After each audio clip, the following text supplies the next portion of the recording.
Hi, everybody, and welcome to Pop Therapy, a podcast where we explore the intersection between psychology and pop culture. There's so much to unpack, so let's get started. Well, look who it is. Thank you for coming back, my fellow listeners, no, just my listeners.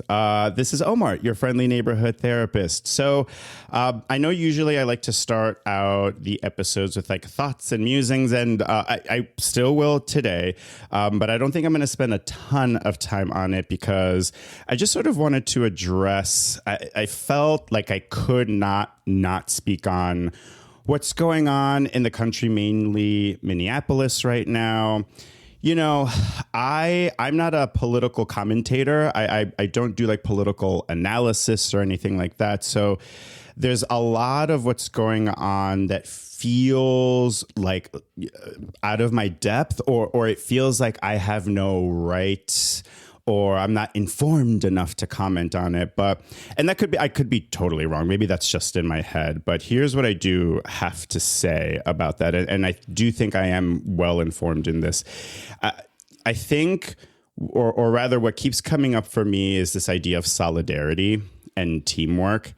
And I don't know what's going to happen. I do feel hopeful that we're going to come out of this stronger and more unified.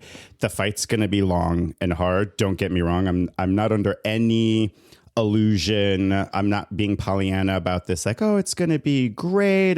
I think we're going to come out at the other end of this sort of bruised and scarred. But I firmly, truly believe that the only way through this is together.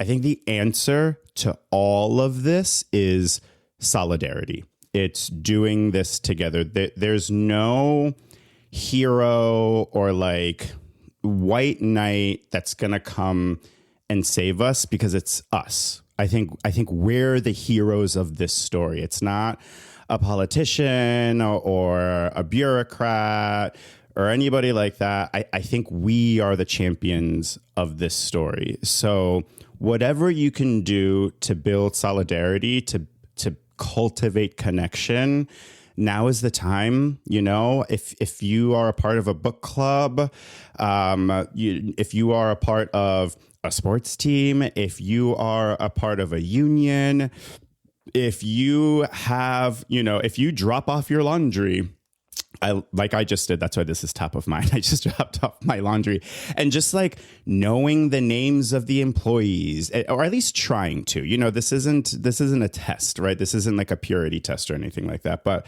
just finding little ways of building connection and of building solidarity, because I think the remedy to this sort of fierce individualism and these like vile things that ICE agents are doing, that our government's doing, I think the remedy to all of that is togetherness and it's solidarity. And finding ways of cultivating that, I think that's the way. I think that's the way forward. Essentially, it's together. With that being said, I'm so honored and excited to be introducing our guest, who I think knows a thing or two about teamwork and solidarity. And I'm so excited to talk to her, not just about that, but just her career in general, and as well as her thoughts on her own future. This guest is a former U.S. women's national team player and champion. She's a former Gotham FC defender, a two-time FIFA World Cup champion. Yeah, plural. You heard me right. She's currently an analyst for ESPN. I can't believe I just mispronounced that. I'll be destroyed for that, I'm sure. And she's also a mom of two gorgeous little kids. Please welcome into your hearts, Allie Krieger. Hi. Hi, Yay! What an intro. Thank you so much. I was so close. And then I said ESPM because the next word in my mind was mom of two. And so then I said ESPM instead of ESPN. So I'm basically kind of ashamed. media. Yeah, right? yeah. How are you today? I'm so good. I'm doing well. I mean, I'm trying to deal with the snow, getting through that. But honestly, the holidays were really quiet. Just started back up to work. Okay. It's the season, the NWSL season's kicking off soon. And just momming it up. Life is lifing. I can't complain. That's wonderful. I love me a quiet holiday. Do you prefer a quiet holiday, or are you like, I don't know, because some people love all the like festivities and the parties, and which sounds lovely, but I do love me just like a quiet, chill holiday moment. I think because the year is so demanding, and we travel a lot, and the kids are in school, and there's all these activities. Oh my God, and you're constantly going. I think when the holidays come around, despite the fact that they are stressful, when you have to get the gifts and you got to organize the hosting and you got to do all that, it's nice just to sit down and relax and have we had a quiet one just because it was only my brother, right, my mom, and my partner with us. And it was really, really quiet and really comfortable. And we had a really good time. So I really love that vibe just because the year seems pretty stressful for us. Yeah. Kyle mentioned that before he came, that he was going to come spend the holidays with you. And it did sound absolutely just like lovely. What kind of a gift giver are you? Is this something that you feel like, okay, I am so good at this, I got this, I know, I keep a list, or like what, or are you more like, you know what, I'm a little bit more last minute, I go by my gut, I go by like in the moment, I think about it. What kind of gift giver are you? So I'm the type I do have a list. Same. I try to get it done before, just middle of December. Like I really try not to wait till the last minute, but there's always that one or two that I'm just like, oh, I'll wait. Wait till, Kyle's in town and we can go together. Right. So there's always like one or two last minute gifts. But this year I felt like I was pretty confident in the gift giving. I feel like I always try to give a nice gift, but as we get older, I really want, my mom and my brother and my family just to like, let's do an activity. Let's like make a memory. Amen. Let's go to a nice dinner. Amen. Let's just actually stay at home.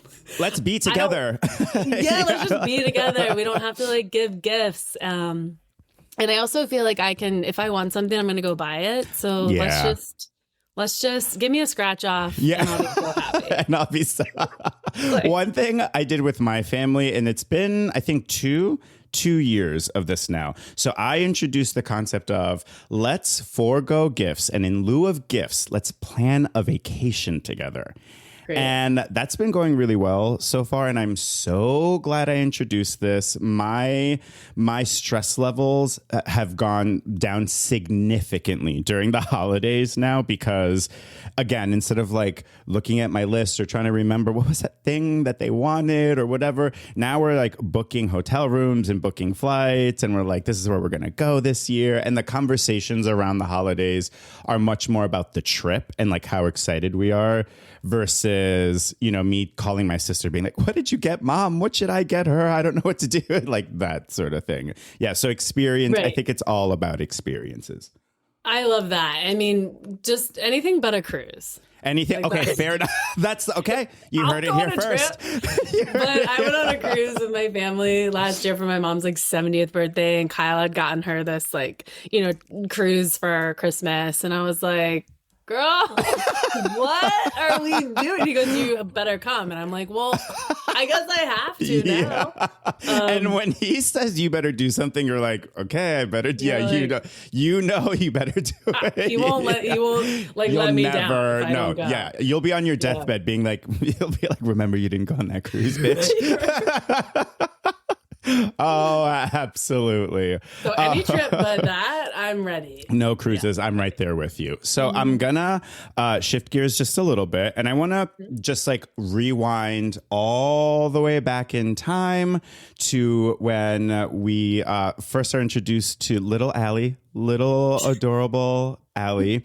And one of the things that I read about you was that early on, your introduction to soccer, to sports, heavily relied around Kyle, that you sort of, and this is like a classic sibling dynamic, right? That that the younger sibling sort of sees what the older sibling is doing and is like, okay, I just want to do that. And it's not even like, because I love that thing too. You're just sort of like, okay, well, he's doing it, so I'll check it out. I'll see, whatever. You know what I mean? And it's so adorable to imagine you as a little kid being like, oh, I want to do that too, as almost like a way to emulate your brother, or to, you know what I mean? I just think that's so adorable. When you think back on that time in your life, like, what do you remember about first being introduced to soccer, to sports? We were on the Cosmos. Hell Kyle, yeah. Go Cosmos.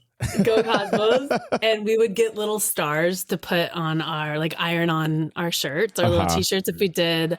If we did, I don't know, something positive during the game. That could have been a goal. That could have been saving a goal. I think mainly they were, if you scored a goal, you got a star. But Kyle had so many stars on his shirt, and I had maybe like one. But I just wanted to do anything that he was doing because he was my hero. I mean, ever since I was young, he was my best friend, and we did everything together. And I was like, well, it must be cool because he's doing it. And he's really good at it. And I just want to follow in his footsteps. And I also just enjoyed being around my brother. Like, he would nonstop talk to me and just always play with me. So I really felt comfortable and confident around him, and I learned a lot from him. And he was also, he made me a better player at such a young age, because we'd always go out in the front yard and play 1v1 or pass the ball or hit the ball against the wall or do dances or, play in the basement together. Everything was together. So I feel like he introduced me to the game. Not only was my dad, a really great soccer coach, and super athletic and talented in his own right. And then my mom was athletic, and also they were both, physical education teachers. So they were both educators. And we just had this athletic lifestyle. We just had this healthy lifestyle, athletic family.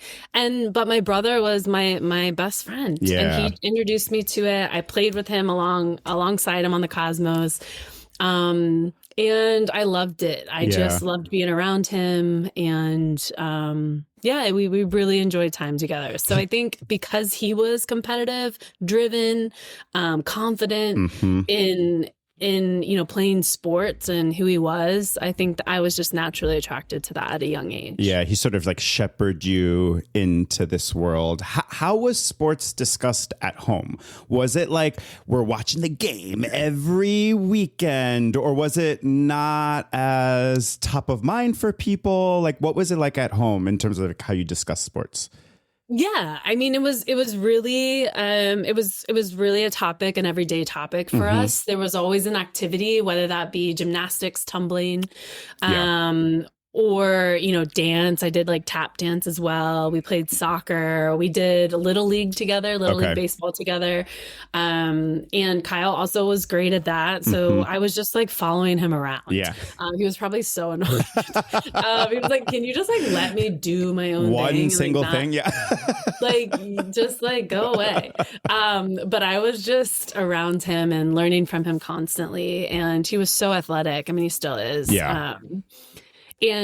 So that was just us from a young age. My parents really wanted to just figure out what we like to do. And they grew up playing team sports. And I think team sports really helps develop team players, obviously. Yeah. And I really valued that when I was young, being a part of something bigger than yourself. Yeah. And my brother really introduced me, along with, both my parents were coaches. So it just was kind of an easy fit. But yes, the topic was mainly soccer. We watched a lot of sports. Okay, cool.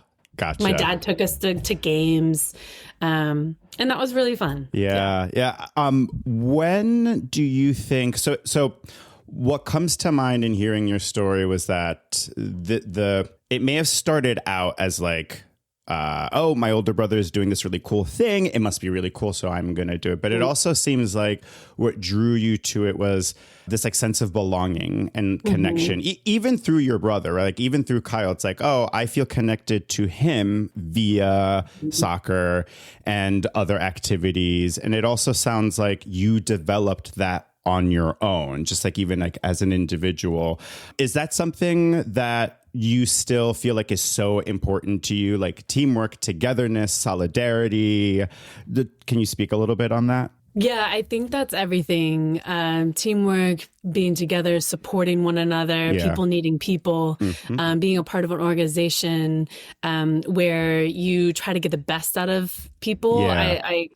And how to manage individuals, how to encourage people to, be positive and enjoy themselves in what they do and have love for what they do and create this passion around that. I think that's something that's super attractive to me. And also just, if I played like an individual sport, I would think that would be so mentally tough. Oh, for sure.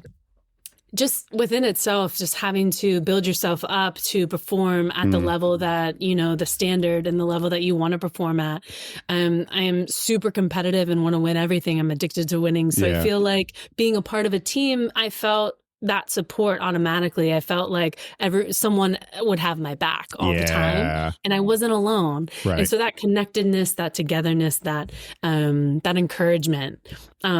Also, I think I loved playing soccer because that was also a connection I had with my dad, and that was a really strong connection.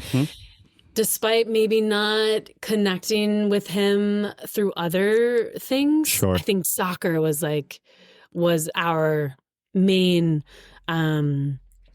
topic of conversation. And through that, you could kind of, get through the layers a little bit. For sure. But it's a good segue into like intimacy, right? Like it might start out talking about a game or a really cool play, but at some point you start to get a little bit deeper and sort of talking a little bit more about like values or what's important to you. Like that can come from a conversation around soccer. I can see or that relationships. Yes. Like, totally. And not that my parents had, built like strong marriages. I mean, they were both divorced twice, right? And that was something that I think I never really saw growing up, like affection or that intimacy so that definitely, just as you mentioned, you hit the nail on the head with that kind of opened up the gates for maybe other conversations, for friendships, relationships, dating, things like that. Even at school, right? Like peer relationships and friendships. So it kind of like, the floodgates then opened up a little bit through other avenues, specifically because of soccer and those conversations and relationships we built. But yes, team sports, soccer really gave me that feeling of belonging, that feeling of being appreciated and valued. Which I don't think you can really put into words if you haven't really been a part of a team environment like that. That type of feeling that you get. Do you have a memory, or do you like recall the moment in your life when your relationship with soccer was like less about your family or less about that connection? It was like, oh, this is mine. Like I now have my own individual relationship to this sport, and it is unique to me. Do you have an instance when you remember an aha moment? Yeah, I definitely had an aha moment in high school. Okay. When I think I had received I think this was my senior year of high school in 2003. Okay. Where I got Gatorade State Player of the Year for Virginia. Oh, wow. And that was like a moment where I was like, okay, maybe I am good at this. Yeah. Because I'm getting that validation. Right. not that I sought that out, right? I knew like I wanted to do this and I wanted to, ever since the 99 World Cup where my dad took me and Kyle, my mom as well, but we went as a family to go watch the Women's World Cup. Wow. And this was in, in the Washington, D.C. area where I see these powerful women playing on the field. And I was like 11 years old. And I said, I want to be that. I want to do that. These women are fierce. Like they're strong and they're doing what they love to do. And that translated later on, giving me that confidence and to know like, okay, if I want to do something and I really believe in myself and I'm good at it, I can achieve that too. Yeah. And that was in that moment where I received that award. And that was somewhat like of a little confidence booster, so to speak, where it was that little validation I needed to continue down the path that I wanted to continue down. And it wasn't until my senior year where I made a decision to go to college. So then I started receiving those, those letters in the mail, for, a full ride here or there or come visit. Was that shocking to you to get all these like colleges or universities or institutions being like, come here, we'll pay you, come here. Was that like nuts? And I'm mindful that not everybody gets that, right? I'm like, I was super grateful and humbled at the time because I'm saying all these colleges. It's like, like calm down. But it really was rewarding to see that schools want you to come and play for them and represent them and get an education. And that was incredible to me. So I ultimately then chose Penn State University and went there because not only was the school amazing and I knew I'd have a great education alongside me playing and performing, but I would surround myself with good players and a really good coach to help, continue that dream of playing professional football and playing at the highest level I could get to. So that was my aha moment in high school where I was like, okay. I got this. I'm good at this. I got this. Yeah. That is so cool. I should stick to this. I was playing volleyball and basketball too, right? And I was just like, oh, wow. Yeah. So another thought I had, and just so I did a bunch of research on you in order to prepare for this. And one thing that stuck out to me also about your relationship to soccer is that it also seems like it not only helped you build more confidence, it not only helped you, get an amazing education, but that it also helped you in terms of discovering and reflecting on your own identity, which I feel like most people would assume the opposite. Most people would assume, okay, in the world of sports, there is no identity discovering unless you are like heterosexual. And like, that's it. Outside of that, there is no reflecting and self-discovery. But for you, it seemed like that experience was very different and that this actually, in a very lovely way, opened up the gates for you to reflect on yourself and your own identity. Can you talk a little bit about that, please? For sure. I want to thank you for even giving me the space to chat about this because it's something that's like a self-discovery moment where I just changed my entire perspective of my life and who I am as a human being and a woman and who I wanted to be in the world. And that happened, the shift I think happened in college where, well, one, my brother came out to me when he was a senior in high school. And I had kind of known for, a little bit that I just, was waiting for him to tell me. In the sense that I recognized obviously that just, obviously two men could be together, but I never knew, this is so naive, but we grew up in such a vanilla town that, it was invisible. Being queer or being gay or lesbian, it wasn't visible. So I didn't really recognize or understood my sexuality, which is tied to my identity until college, where my teammates were lesbians or queer, and two of my teammates were together at the time. And I was like, oh, this could happen. I didn't know. Yeah, right. I didn't know this existed. I didn't know two women could be together. This is crazy. Like I don't know. It just opened my eyes up to a whole new world. And also it unlocked something inside me that I was like, wow, no wonder like I had certain feelings, in these different situations that I've been put in my life. And that kind of carried me through, which football just gave me that key, right? To put me in those positions of being a part of a team that had different personalities, characteristics, sexualities, interest, and all the things. Then I went to Europe and I even saw that amplified even more. Yeah. And by that time, I was like, wow, I just feel like I'm going through this self-discovery process of really culturally, just mentally living in a whole new a whole new country and absorbing a new language, the fashion there, the architecture, just everything. Yeah. And then obviously sexuality on top of that, while I was still playing football. So football had brought me to this place.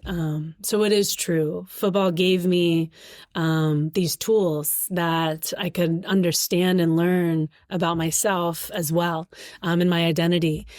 It's hard because you kind of go through this process of being a professional athlete where a lot of our identity is tied to being a soccer player, right? A football player. But that's not necessarily who we are. It's just what we do. Yeah. So it's throughout your career, you start to navigate and you start to realize, okay, I'm not only a football player. Like, I also am valuable just by being the human being and the woman that I am. Right. And other passions that I choose to do. This is just my job, right? This is something I love, but it's not everything about me. Right. And so, yes, you're absolutely right. Like, through football and soccer, I've really been able to grow into who I've always wanted to be. Yeah, I really appreciate you talking about that because, again, I don't think you hear about sports helping folks self-discover or engage in the practice of self-discovery as much. And so it's so lovely to hear about how football helped you open your eyes essentially to this like whole world that was accessible to you, and you being like, oh shit, I could do that. I'm seeing it right before me and I can totally do that. That is, again, just like really, really lovely to hear, especially when so often you hear stories of people keeping quiet or just like, or, waiting until they've been retired for like a million years and then they come out. And so again, like, it's nice to hear this side of sports and queer identity kind of like actually helping each other out in this beautiful way. Yeah, it was, you're absolutely right. And I feel like it was a little bit of awareness first and then acceptance. Yeah. Being aware of your teammates and other personalities and characteristics and, just being open to other points of view and what people value in their own life. And then you're sharing that within the team, right? Because you're supporting one another. And so that just kind of allows you to be more accepting and more open to see people in their day-to-day lives. So being a part of a team also helped within that. So football, yes, playing, taking you places, different cultures, different countries, different cities, but then also being surrounded by so many different personalities and people and individuals who are just expressing themselves through sport. Speaking of just like seeing other relationships and seeing, two gay women in a relationship together, if you don't mind me asking, you're seeing someone now, you're in a relationship now, right? I can bleep this out, but Jen Beatty. Jen Beatty is her name. Name from the rooftop. Okay, hell yeah. I mean, Kyle has said so many nice things about her. So I wanted to, everyone loves a little meet cute story. So how did the two of you meet? How did this my gosh, love grow? I've seen pictures of the two of you. You guys are so beautiful together. Thank you. Yeah. How did you two meet? I love these stories. Thank you. So I don't think I've ever really said this out loud to people outside of our circle. So this is probably a first for me, but through a best friend, Carmelina Moscato actually met. She's my best friend from high school. I met in Penn State, who was, who was one of my teammates and friends who I was telling you earlier that she was a lesbian on the team and was dating somebody at the time. And that was kind of my like, whoa, okay. This is real. Anyway, so Carm, we've been friends for 23 years now, best friends. And she's a soccer coach and a women's soccer coach. She's amazing. And actually through her own career, she met Jen. Okay.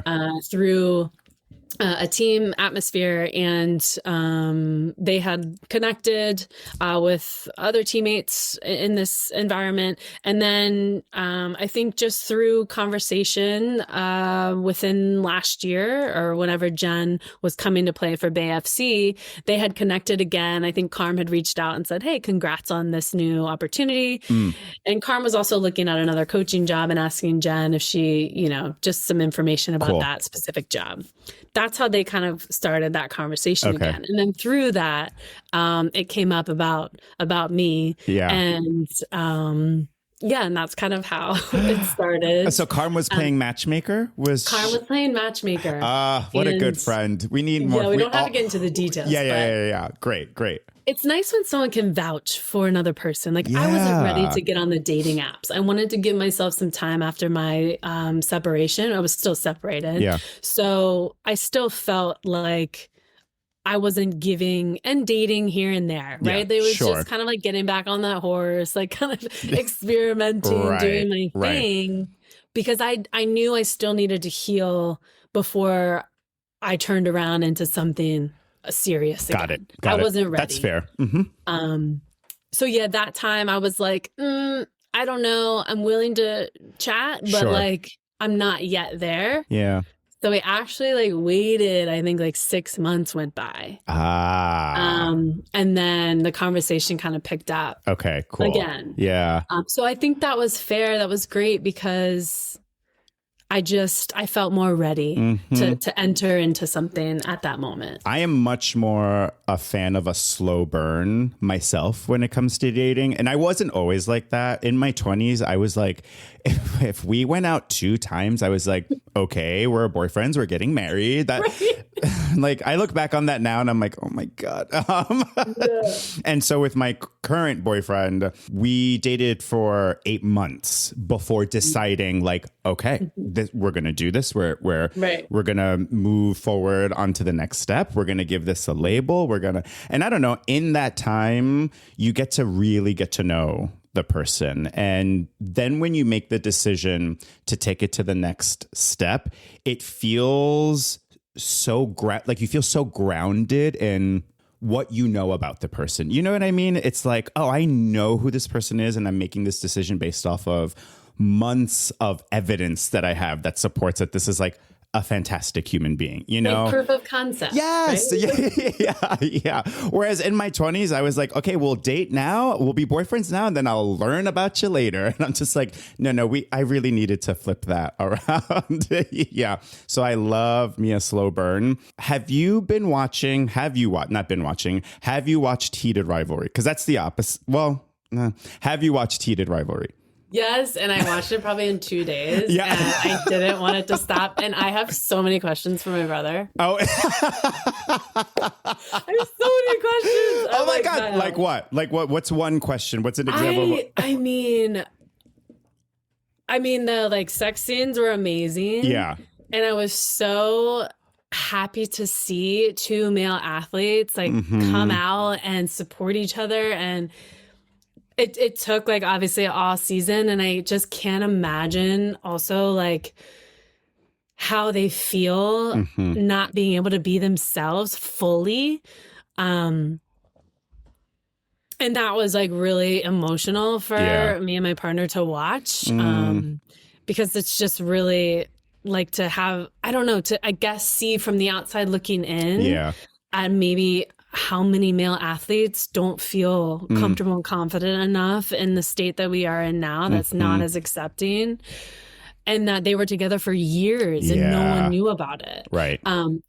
And a question that I have for him is that, I mean, do gay men just get right in there and do it without conversation, without emotional like there's really sometimes no emotion, and you just get in there and this, the sex scenes are really steamy, and you don't even have to say a word. You just get right into it. And for us lesbians, we're like, oh, the setting has to be, right, and like, there has to be somewhat of good conversation, not all the time. But what I mean? Sure. No. I think that's a really good question, and I mean, obviously everyone has their own experience, but like in my experience, not that I was ever in sports, but I've been with a gay man or two, and it can very much be like we're getting into business. There's like no small talk, no pleasantries. It is just we're getting right in there. And I was gonna say, like, Heated Rivalry, in some ways it is a story of a slow burn because that relationship spans like 10 years, I believe, right?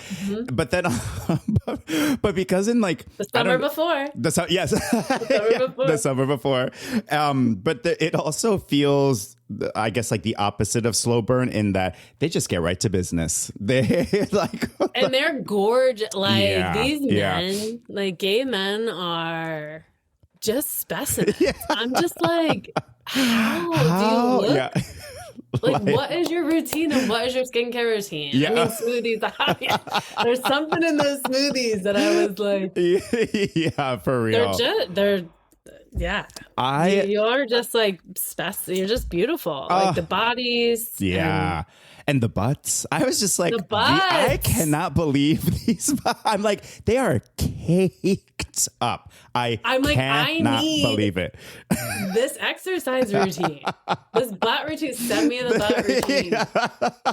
I need to go on like a butt journey myself. I am like, holy shit. It is wild, those bodies. When I think of women's sports and pop culture, right? Like a heated rivalry, like a good comparison. I think of Bend It Like Beckham, obviously. And I also think of She's the Man. Yeah. What comes up? Right? That's right. What comes up for you when you think about women's sports and pop culture? Like, did you have like a book or a movie or a TV show that, like, I don't know, that you felt like captured it well, or that you felt like, oh, I can like connect to this? I think, well, besides watching Ellen, there's the Christmas movie with Kristen Stewart. That was probably one like Home where for was that on Netflix? Was that the Netflix like one? Home for the Holidays. Home for the Holidays. Yeah. Okay. That was probably the moment where I was like, oh, okay. Yeah. So lesbians and queer women can be represented well in these spaces, and I can relate to this. Yeah. A lot of my, I guess, relating to our community would be through, my team sports. Yeah. And seeing it every single day right. and being a part of an environment that felt really accepting and safe. Mm-hmm. And that would be like my real life moment. I don't know. Yeah, I don't know if you necessarily had like a heated rivalry. Like a specific. Yeah. It's so fascinating to me. I read a statistic on your Instagram page that said something, and might be different now, so please correct me, but something like 5% of sports coverage, 5% of all sports coverage features female athletes. So only 5%, right, of all sports coverage feature female athletes. And I just remember being shocked by that statistic, because when I think of, and I mean, and this could be, who knows, this might be like, you're a gay man. But when I think of historical or like iconic moments in pop culture, in sports, I go straight to Carrie Strug, 1996 Summer Olympics. That's where my mind goes, and that's probably like one of the moments when I was like, "Oh yeah, Omar, you're gay." But I am hearing statistics like that shocks me, because I'm like, what aren't y'all getting about how much people want to see women athletes, female athletes in pop culture? Like what are people not getting? Like, what do you think? What are people? it's so baffling. In some ways it's baffling. In other ways I'm like, that's misogyny for you. And in other ways I'm like, if you want drama, if you want ratings, if you want like whatever, like, yeah, have a Ted Lasso with like female athletes. You know what I mean? I don't know. I think that may be season 5 coming out soon. Oh, excellent. Okay. There might be some. Finally. There might be some female footballers. Yeah. No, really good question. I think a lot of people compare obviously females to, the men's sports, and it's not better or worse. It's just different. Yeah. So even specifically just speaking on my sport, because that's what my experience has been, that women's soccer is a lot different in the style that we play. The pace, the tempo, just it's a lot different than how the men play the game. Yeah. And it's not better or worse, it's just different. And so I think the expectations have to be different because of, the styles of the personnel. Everything's just different. Yeah. And I think that, some people, it's hard to get their head wrapped around that women could be damn good at sports, at the level that we play at. Yeah. And it might be intimidating. Right? Like that they can put on a show. Like they can entertain you as well as be fierce fucking athletes. I'm just like, hello. Wait, is this thing on? Like what? Right. And we play the game in such an attractive, valuable way that really draws the attention. I feel like if you have never been to a women's sporting event, if you go and you show up and you fully embrace that, I guarantee you will want to go back consistently. It's just getting yourself there into that environment in the moment where you actually physically see it, not just on TV, but you physically see it, and you go and support your local teams, your female teams that are in your city. Not many there are other cities in the US that don't have a specific NWSL professional soccer team. Okay. So I can understand a lot of people only have the option to watch it, or they might not have the money to be able to go and pay and watch. So I understand that. And also the energy, right? The time and the energy it takes. Yeah, it's a lot for people to have to do that. But if you do go, you are going to be blown away by just the entertainment piece, but also the quality in the athletes and how they perform. I'm just so excited to even watch the Olympics because, just seeing human beings love what they do and so passionate about something, and also how athletic they are and how much quality they have doing what they do is incredible in real time. So I just think people struggle to kind of wrap their head around that. Yeah. And it's a shame because we are entertaining, and we deserve that respect that any other human being gets in the same sports. I'm a big fan of Summer Olympics, especially, and I almost only exclusively watch the women's sports because I don't know. I find it more fun and entertaining, and I also am a sucker for anything where people are reaching their dreams. Like they're on that podium, they get the gold medal or what have you, or they make it to the Olympics. I am such a sucker for that. So I am watching the Olympics, watching these like elite athletes perform at a level that blows my mind while also crying at the same because I'm like, I have a sense of how long and hard the road was to get to that moment. One of the things you reminded me of was about this concept of like impact. I was watching a video where someone was a fan of yours was talking about your impact on their family.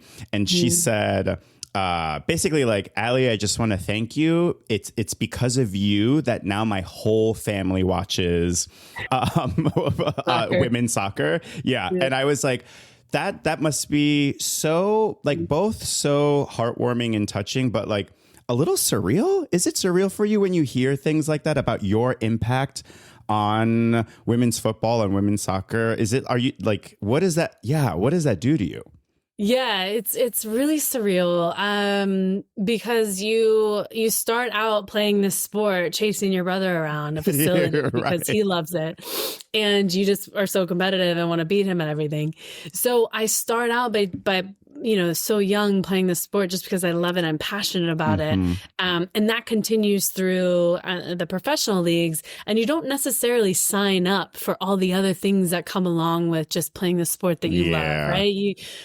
Just along the way, you start to feel a sense of responsibility to make sure you have those connections with fans and with the people who are also passionate about it, who might not have been able to get to the level that you're at, but you still share that same beautiful love of the game. And that connection that you have, no matter if you know each other or not, you still have this small connection with this fan or supporter who just enjoys the game as much as I do. And that's something that I have loved throughout the years, and why I feel so connected to the fans is because I would want to talk to everyone after games, sit and sign everything I could, walk around the stadiums and sign and give back because of all the energy, the time, the effort, the money that it takes for these amazing people to show up and watch you perform the sport that you love and the sport that they are also passionate about. There's that connection there. And I don't think I realized the impact that you had just mentioned until after I retired and saw these videos and saw people's, cards and notes and letters and all the things.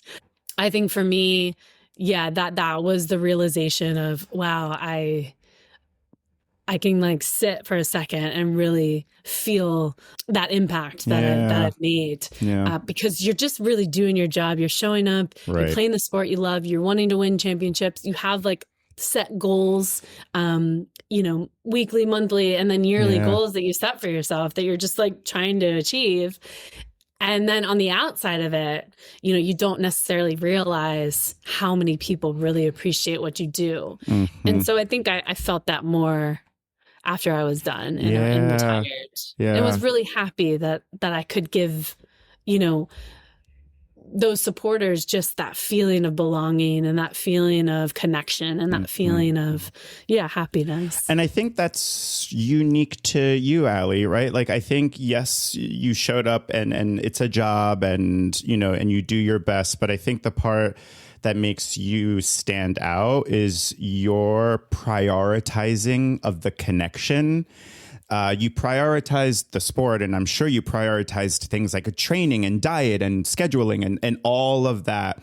But you also upheld this, like, the connection to the fans, which I think can be easy to forget about in terms of, oh, that's a priority too. Like, connecting to the people, to the fans that are showing up is just as important as making sure that I'm showing up on time to like every practice or every training.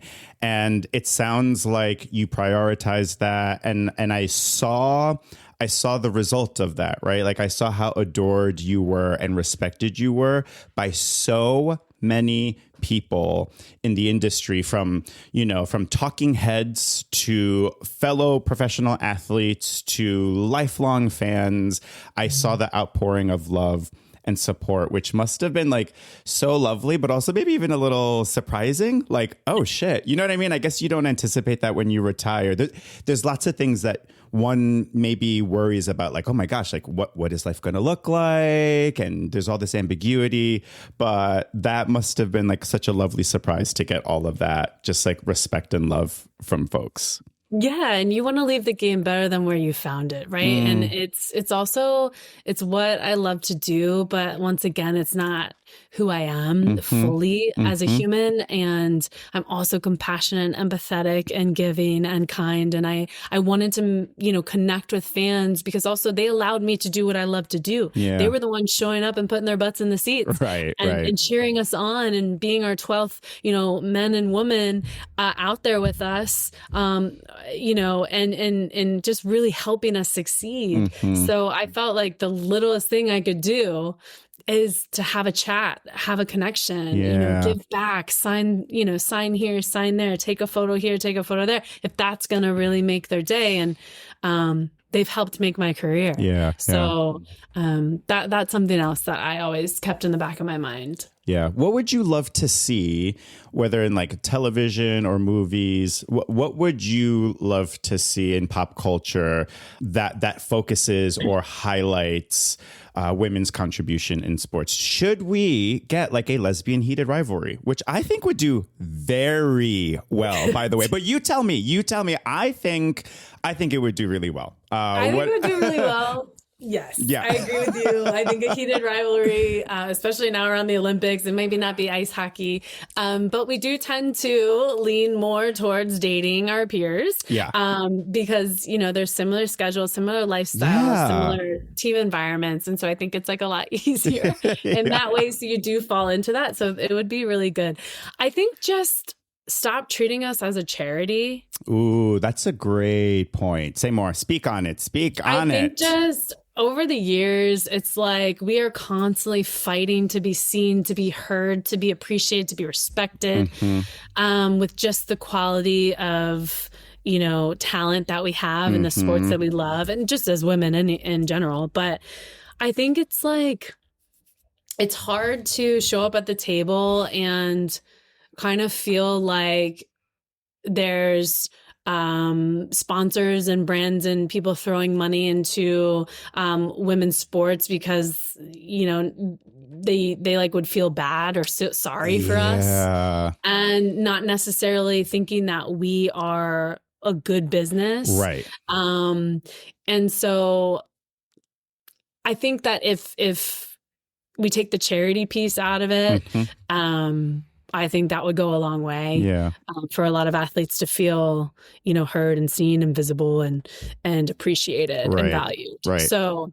I think that's something that I feel can improve in the future. And also, this is tough I got to be careful here and there, but I see a lot of like male athletes who, make millions and millions of dollars a year trying to now invest in women's sports. And it's like, well, let us invest first, because like you already have your bag, right? Like let us make our money, right? And like get what we deserve before you scoop in here and you start investing and you're continuing to leverage off of us.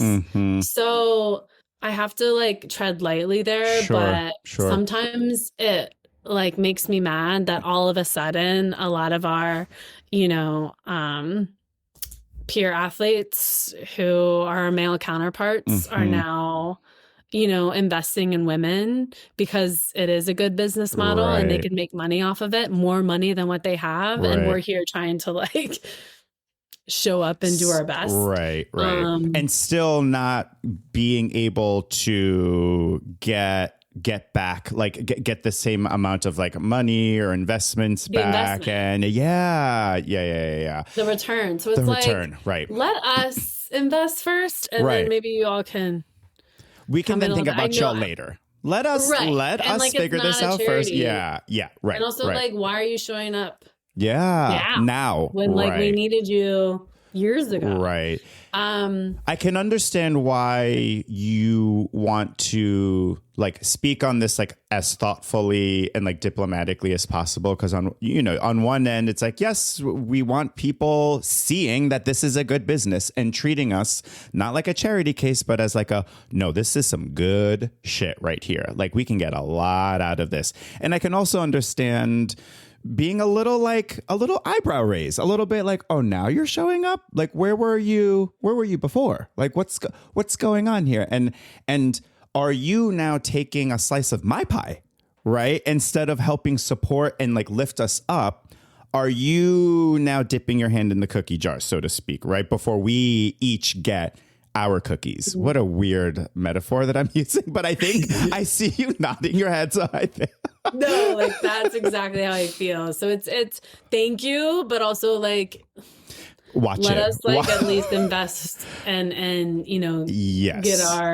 get our bag too. Right. But it's ultimately where I'm going is it's ultimately about helping the younger generations get what they deserve and, you know, make their money and live this life that they've always dreamed at this professional level and be valued and appreciated and not have it be as difficult as generations before us even had. Right. So that is number one. And then number two, it's all right, we're going to invest in women because not only did we fight for equal pay, but we want to continue to fight through action, not just words. How accurate would you say are movies and television that depict sports? How accurate does it see? Or is it like, because sometimes I'll watch a show about a therapist and I'm like, okay, that would never happen. This is pissing me off. It's like hard for me not to be like, oh, this is too unrealistic, or I won't name any shows, but there's a few where I'm like, I can't watch this because it's so absurd that I'm like, now I'm not having fun because I'm like, that you can't do that. That is so inaccurate. Do you do that too? Is that how you feel about couples therapy? So that is the opposite. I fucking love couples. With Orna, she's like my mental health Beyonce. I am like the way I can talk about, I mean, we can talk about this for hours. The way, it's a whole other show. It's a whole other episode. The way she like navigates conversations with these couples, like her facial expressions, her tone, like the words she chooses to use. I'm like, it is like watching just like a master artist, I don't know, like paint with language and with like mental health words. I'm like, holy shit. So that I love because of that, and it's really accurate. It's like pretty close to how sessions typically feel. Yeah. Okay. For me, I love couples therapy. But I don't think I've really seen, okay, let's say just in Heated Rivalry, I do. Obviously, hockey is a different beast because the travel is very similar to that. It is nonstop. Okay. The traveling, the accommodations, like the resources you have, it is constantly like you are thinking of, you know, your next session, your next training. Oh, wow. What you're eating, what you're drinking, what you're, you know, fueling with. Yeah. Your treatment appointments, your workouts. There's like that's very realistic. I feel like. In that sense. Yeah. So I was relating to that a lot. I was like, oh, okay. And then you do have like that season where you have a little bit of a break and you can go and enjoy, you know, some relaxing alone time. And that happens usually just like twice a year, if that. Wow. But it's very demanding. I don't know if I've really seen another like show or sports environment show that like I can really relate to. That's that you felt like yeah, I've only really watched a lot of documentaries on different, which is, you know, I would imagine those are more accurate. I would hope. Exactly. Yeah. Okay. Yeah. Right. During the points throughout the year where you could take a break, you mentioned it's like twice a year, if that. How would you relax or have fun, or how would you how would you use that time? So it depends on the energy I would have. Like I love going and traveling and going somewhere to like a spa retreat or just like go to a beach and like have everything like all inclusive, like not have to leave the property because throughout the year, you know, you travel so much. And now it's a lot less for me because, you know, I'm in a different gig, but it would be exhausting having to travel all the time. So you would just either want to stay home or you just want to go somewhere and just stay put in a spa hotel or, you know, some type of retreat. Yeah. Or just go lay on a beach the whole week. Amen. So that's kind of the idea. So it's interesting. I mean, it makes a lot of sense, right? You're in this incredibly physically taxing sport. So when on your time off, you're like, I just want to lie down. That's it. I don't want to move a muscle. I want to be practically like, I just like, if someone could like feed me, that would be great. So I don't have to like lift a muscle. Right. And nobody talked to me. No one talked to me and just like, lose my number. Yeah. Bring my margarita to my mouth so I can take a sip and then put it back down, and that's it. That sounds perfect. I'm not an athlete, and that's like a perfect dream vacation for me. I just want to lie down, please. There's some of my teammates who would like go backpacking or go like across Europe or go, here and there. Not that we would have so Sure. much time, but and I would be like, Absolutely not. Like, I applaud you, but Sure. So to each their own, right? To each their own. Amen. So, Allie, there's this one question that I ask every guest, which is, what is one piece of advice or wisdom that you've gotten from the mental health / therapy world? So this could be something you heard on a podcast. This could be something you saw on a TV show, you read in a book, something you got from your own therapy. What is one piece of advice that's sort of like at the core of who you are today? I think I can probably, because I've been working on myself super hard since everything in my personal life, started to become super difficult of 2.5 years ago. And so I'm going to probably talk about something that, was in my personal therapy, which was that awareness was the turning point for me. So I guess seeing my patterns allowed me to stop protecting my peace through healthier boundaries. Yeah. Awareness. Wow. Awareness was the turning point for you. Okay. Yeah. So I think, growing up, there were these, also through any relationship I had, there were familiar patterns, which led me to familiar pain, so to speak. So therapy taught me how to interrupt that cycle with introducing boundaries, which I don't think I ever had. So I was drawn to people, I was familiar with interactions and personalities and people in my life from my past and from my childhood. And that transitioned into adulthood, which didn't, go so well until now. But so I think awareness and recognizing how to implement boundaries. Right. I'm appreciative of the fact that you responded with awareness, but also implementation. So I think people often, I don't want to say forget, but for lack of a better word, people forget that awareness is like one half of the work. It's like 50% of the work. And then the other 50% is, so now that you are aware, how are you going to move forward differently? What are you going to do differently this time? And it's so difficult, especially with, as you very well know, especially with familiar patterns. Like when something feels familiar, a dynamic, a relationship, a person, a personality, when it feels familiar, your brain thinks that's safety. Right? Like, because we think, because it's like, oh, this is familiar, so this must be safe. And then you realize, oh, shit. No. Like, this is actually not good for me. I'm actually unhappy, or this is actually really, really helpful. And that part is hard enough, just sort of like admitting that to yourself, let alone I'm going to have to start doing things differently, because that almost always, Allie, and you can, agree or not, but it almost always comes with having to navigate disappointment from people, because you're like, sorry, new sheriff in town, things are going to go a little bit differently. And a lot of the times that creates tension. You know what I mean? Yeah. And no, you said that perfectly. And I think I started to have to recognize my patterns, because that helped me stop losing myself. I feel like I was losing myself in relationships. So then I had to start protecting my peace through healthier boundaries. And I think in my last partnership, like I lost myself just because those patterns continued, and I just had accepted them for so long. Right. And that familiar pain. Yeah. So, do you feel like you found yourself again? And if you have, what have you found? What have you found about Allie, about her? Yeah, I do think I've found myself again. I was not myself for a very long time. I think just, through a lot of the pain that I was just accepting, and in my previous relationship, which wasn't the healthiest. So I think doing the work just changed what I was then available for.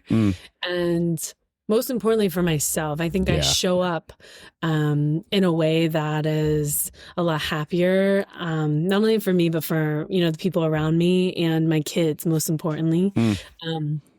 I think I have a lot more patience than I thought I did. Oh, wow. Yeah. And I've kind of had this like discovery of, I like things in my life like super organized. Uh-huh.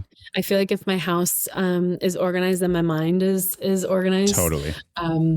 So, you know, clean house, clear mind. Yeah. But I think I have set so many better boundaries. Mm-hmm. And I've recognized, you know, how my body feels and my nervous system feels around specific people or environments. Mm-hmm. And I don't think I just shut that off completely before. Mm-hmm. So I think like now that I'm recognizing that, I'm more aware of that and how I'm feeling around certain people. That's really helped me navigate my relationships and moving forward and the boundaries that I set. Yeah.